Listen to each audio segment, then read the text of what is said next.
ఒక చిన్న పిల్లవాడు, చిన్న ప్రాణం అది. అయినా సరే మన ద్వేషాలకి, ఒకళ్ళ మీద ఉన్న కోపానికి, వాటన్నిటికీ ఆ పిల్లవాడు కూడా చనిపోవాలి. ఆ పిల్లవాడు ప్రాణాలు పోవాలి అని కూడా కోరుకుంటాం మనం మనుషులం. మరి ఇంత దరిద్రమైన, ఇంత చెత్త మెంటాలిటీ మనకి ఎలా వస్తుందో కూడా నాకు అర్థం కాదు ఆలోచిస్తే. ఎందుకంటే రీసెంట్‌గా ఇవన్నీ నేను ఎందుకు చెప్తున్నా అంటే రీసెంట్‌గా మన పవన్ కళ్యాణ్ గారి కొడుకు ఎవరైతే ఉన్నారో మార్క్ శంకర్ పవనోవిచ్, తను సింగపూర్ స్కూల్‌లో చదువుకుంటున్నాడు. చిన్న పిల్లవాడు. అండ్ అక్కడ జరిగిన అగ్ని ప్రమాదంలో తనకి గాయాలైనయి. అండ్ ఆ గాయాలు చేతులు, కాళ్ళకి గాయాలు. అండ్ అలాగే శ్వాసకోశంలోకి ఆ పొగ ఏదైతే ఉందో అగ్ని ప్రమాదంలో వచ్చిన పొగ అది పీల్చుకోవడం వల్ల కూడా చాలా సీరియస్ ట్రీట్మెంట్ ఇవ్వాల్సొచ్చింది. సో, ఈ సీరియస్ ట్రీట్మెంట్ అంతా ఇచ్చి ఎలాగోలా అబ్బాయిని కాపాడి రిటర్న్ తెచ్చుకున్నారు. ఇప్పుడు ఇండియాలోనే మన ఆంధ్రాలో Pavan Kalyan and Anna Lezhneva ఇద్దరి దగ్గర పవనోవిచ్ ఉన్నాడు. సో, పర్లేదు. ఆ కొడుకు ఆరోగ్యం ఇప్పుడు బాగానే ఉంది. అండ్ పవన్ కళ్యాణ్ ఆరోగ్యం చెడిపోయింది. పవన్ కళ్యాణ్ ప్రస్తుతం ట్రీట్మెంట్ తీసుకున్నారు.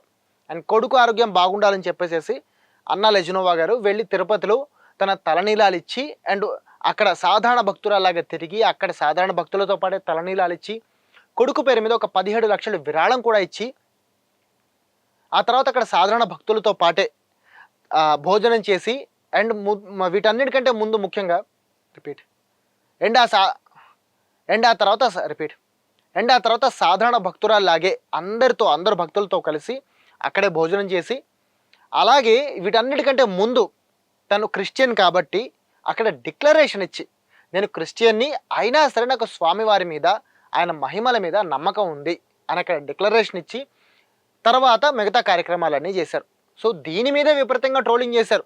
అసలు ఆడ మనిషి అందులో క్రిస్టియన్ అయ్యుండి తిరుమలలో తలనీలాలు ఇవ్వడం ఏంటి, ఇది అపచారం అని కొంతమంది అంటే, అసలు ఆడవాళ్ళు తలనీలాలు ఇవ్వకూడదు, ఇది శాస్త్ర గ్రంథాలకే వ్యతిరేకం అని ఇంకొంతమంది కామెంట్ చేశారు. ట్రోలింగ్ చేశారు విపరీతంగా అన్నా లెజినోవాని. నువ్వు క్రిస్టియన్ అయ్యుండి అసలు తిరుపతిలో ఎలా తలనీలాలు ఇస్తావని. సో, వీటన్నిటిని ఆవిడ భరించారు.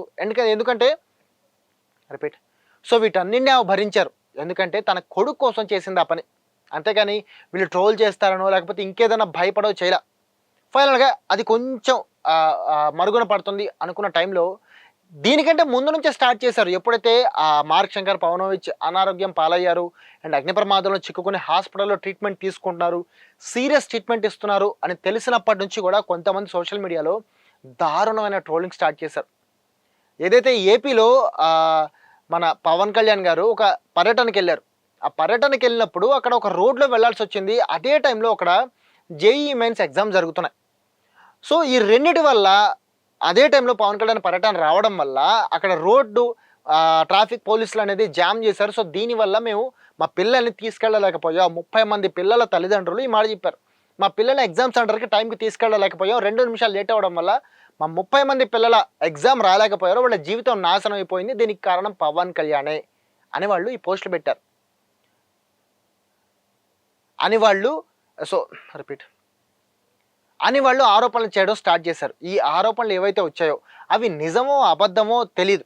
పోలీసులు అయితే మాత్రం ఖచ్చితంగా ఆ టైంలో మేము ఎలాంటి ట్రాఫిక్ నిబంధనలు పెట్టలేదు, పవన్ కళ్యాణ్ గారు లేట్‌గా వచ్చారు. అంటే 8:40కి వచ్చారు, 8:30కి టైం అయిపోతుంది. 7 కల్లా ఆ కాలేజీల్లో అక్కడ ఉండాలంటే వీళ్ళు ఉండకుండా ఆ సెంటర్లలో రిపీట్ అయితే పోలీసులు మాత్రం ఇదంతా ఏం జరగలేదు, వాళ్ళని ఆల్రెడీ 7-8:30 లోపు ఉండాలంటే పవన్ కళ్యాణ్ గారు ఆ రోడ్లోకి 8:40కి వచ్చారు. కాబట్టి పవన్ కళ్యాణ్ గారు రావడం వల్ల అక్కడ ఎలాంటి ఇబ్బంది జరగలేదు అండ్ మేము కూడా ఆ రోడ్లో ఎలాంటి నిబంధనలు పెట్టలేదు, ట్రాఫిక్ రూల్స్ పెట్టలేదు అని పోలీసులు కూడా చెప్పారు. బట్ స్టిల్ ఇప్పటికీ కొంతమంది ఉంటారు కదా సోషల్ మీడియాలో, అవకాశం దొరకడం ఆలస్యం వాళ్ళకి ట్రోల్ చేయాలి. కేవలం పవన్ కళ్యాణ్ మీద ఉన్న ద్వేషంతో ఆ ట్రోల్ చేసి అదొక పైశాచిక ఆనందం పొందాలి. అదే వాళ్ళ ముఖ్య ఉద్దేశం.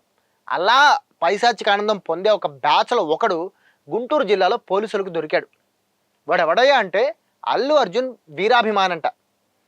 రీసెంట్‌గా అల్లు అర్జున్ కూడా వచ్చాడు. పవన్ కళ్యాణ్ కొడుకు కోలుకున్న తర్వాత పవన్ కళ్యాణ్ ఇంటికెళ్ళి అల్లు అర్జున్ అండ్ ఆయన భార్య ఇద్దరు కూడా పవన్ కళ్యాణ్ ఇంటికెళ్ళి వాళ్ళని కలిసి పరామర్శించి ఒక గంట సేపు మాట్లాడి వచ్చారు. అంటే ఇక్కడ అల్లు అర్జున్ పవన్ కళ్యాణ్ బాగానే ఉన్నారు. ఇక్కడ వీళ్ళకి పుట్టుద్ది ముందు. వీళ్ళకి పుట్టి ఆ కొడుకు హాస్పిటల్లో ఉన్నప్పటి నుంచి వీడు భయంకరమైన దారుణమైన కామెంట్స్ చేస్తున్నాడు. ఆ కొడుకు చచ్చిపోవాలని, ఆ కొడుకు పరిస్థితి ఇంకా దారుణం అవ్వాలని, ఇలా అసలు మనం ఊహించడానికి వీల్లేని కామెంట్స్ చేస్తూ సోషల్ మీడియాలో పోస్టులు పెడుతున్నాడు.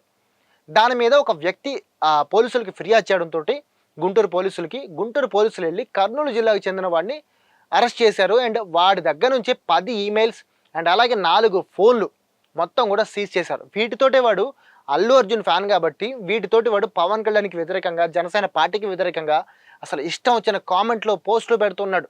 వాడి సోషల్ మీడియా అకౌంట్‌లన్నీ చెక్ చేస్తే మొత్తం ఇవే కామెంట్లు, ఇవే పోస్టులు ఉన్నాయి. పవన్ కళ్యాణ్‌కి వ్యతిరేకంగా, పవన్ కళ్యాణ్ భార్యను తిడుతూ, పవన్ కళ్యాణ్ కొడుకుని తిడుతూ, ఈ రకంగా అసలు చెప్పుకోవడానికి కూడా వీలైనటువంటి కామెంట్స్ వాడు చేసిన ఈ పోస్టులు వాడు చేసి. సో ఇలా ఒక్కడి దగ్గర నుంచి ఎన్ని దొరికితే ఒక్కసారి ఊహించండి ఇలాంటి వాళ్ళు ఇంకెంతమంది ఉంటారో. అండ్ వాళ్ళు ఇలాంటి పోస్టులు ఇవన్నీ ఎన్ని చేస్తారు. ఇది కేవలం ఒక పవన్ కళ్యాణ్కే కాదు, ఎంతోమంది సినీ సెలబ్రిటీలకు ఉన్నారు. అల్లు అర్జున్ని కూడా పవన్ కళ్యాణ్ ఫ్యాన్స్లో చాలామంది ఇలాంటి వాళ్ళు ఉంటారు. వాళ్ళు కూడా అల్లు అర్జున్ని అండ్ అల్లు అర్జున్ ఫ్యామిలీని ఇలానే తిడతారు. అలాగే ఇంతకుముందు నందమూరి ఫ్యామిలీ, మెగా ఫ్యామిలీ కొట్టుకునేవి. ఆ ఫ్యామిలీలు బాగానే ఉండేవి, ఫ్యామిలీ ఫ్యాన్స్ కొట్టుకునేవాళ్ళు. సో ఈ రకంగా ఒక ఫ్యాన్ వార్ అనేది ఎప్పుడైతే నడుస్తుందో, ఈ ఫ్యాన్ వార్ వల్ల చాలా దారుణమైన సిచ్యువేషన్స్ వస్తాయి. అండ్ ముఖ్యంగా పైన సెలబ్రిటీలు బాగానే ఉన్నా కింద మనం రోజువారీ బతుకుతూ రోజువారీ జీవితం గడిపేవాళ్ళం. మనకెందుకు ఈ ఫ్యాన్ వార్లు? ఆ హీరోలు బాగానే ఉంటారు, ఆ నిర్మాతలు బాగానే ఉంటారు, ఆ సినిమాలు తీసిన వాళ్ళు బాగానే ఉంటారు, అందరూ బాగానే ఉంటారు. కింద ఉండే మనం ఈ ఫ్యాన్లు అని చెప్పుకొని ఈ చేతులు కాళ్ళు కోసుకునే మెంటాలిటీ ఏదైతే ఉందో ఆ మెంటాలిటీ మానుకోకపోతే మన జీవితాలు నాశనం అవుతాయి. అంతేగాని మనం జైలులో ఉండడం వల్ల లేకపోతే ఇంకేదైనా కారణం వల్ల ఇలా కామెంట్లు చేసి రిపీట్ అంతేగాని మనమేదో మన హీరో మీద అభిమానం చూపించుకోవాలనే ఉద్దేశంతో ఈ రకమైన కామెంట్లు, పైశాచికమైన పోస్టులు పెట్టి తీరా మనల్ని పోలీసులు పట్టుకుని జైల్లో వేస్తే ఆ హీరో వచ్చి మనల్ని కాపాడ్డం, లేదా ఆ పొలిటీషియన్ వచ్చి మనల్ని కాపాడ్డం. వాళ్ళందరూ వాళ్ళ ప్లేస్లో హ్యాపీగా ఉంటారు. మనం ఒక పార్టీకో, ఒక పొలిటీషియన్కో, లేకపోతే ఒక సినీ హీరోకో సపోర్ట్ చేసుకుంటూ, లేకపోతే ఒక క్రికెటర్కో సపోర్ట్ చేసుకుంటూ, మనకి నచ్చని క్రికెటర్ని లేదా మన హీరోకి రైవల్ అనుకునే హీరోని, లేకపోతే ఇంకెవరైనా పొలిటీషియన్ అపోజిషన్ పార్టీలని ఈ రకంగా తిడుతూ పోస్టులు పెడుతూ పోతే ఫైనల్గా వాళ్ళందరూ బాగానే ఉంటారు. పోలీసులు అరెస్ట్ చేయడానికి వస్తే, పోలీసులు అరెస్ట్ చేస్తే నాశనం అయ్యేది మాత్రం మన జీవితం అండ్ మన ఫ్యామిలీ జీవితం. మన పరువు పోతుంది ముఖ్యంగా. అండ్ మనల్ని పోలీసులు పట్టుకెళ్ళిన తర్వాత మన ఇంటి పరువు కూడా పోతుంది. ముఖ్యంగా ఇంటి చుట్టుపక్కల వాళ్ళు మన ఫ్యామిలీని ఎలా చూస్తారో ఆలోచించండి. ఇప్పటికైనా ఇలాంటి పోస్టులు పెట్టడం అండ్ ఒక వ్యక్తిని, ఆ వ్యక్తి వ్యక్తిత్వాన్ని దెబ్బతీయడానికి లేదా ఆ వ్యక్తి జీవితాన్ని నాశనం చేయడానికి ఇలాంటి పోస్టులు పెట్టడం, వాళ్ళకి హాని జరగాలని కోరుకుంటూ పోస్టులు పెట్టడం ఇప్పటికైనా మానుకోండి. అండ్ కొద్దిగా అయినా మినిమం జ్ఞానంతో ఆలోచించడం స్టార్ట్ చేయండి. ఆ పోస్టులు పెట్టే టైంని మీ లైఫ్లో ఏదైనా చేయడానికి యూజ్ చేసుకుంటే ఖచ్చితంగా జీవితంలో ఏదో ఒకటి సాధించగలుగుతారు. ప్లీజ్.